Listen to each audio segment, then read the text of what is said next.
liar di jalanan umum masih sering terjadi. Seperti video satu ini yang diunggah akun Instagram @deskamownersindonesia pada Jumat 7 Januari 2022.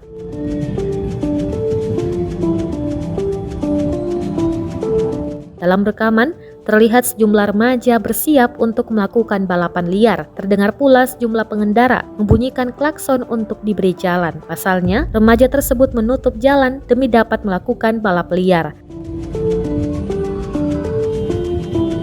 Dua motor telah bersiap menancap gas, diarahkan oleh satu pria di tengah jalan. Pengendara yang geram akhirnya merekam aksi tersebut dari atas mobil hingga videonya viral di media sosial.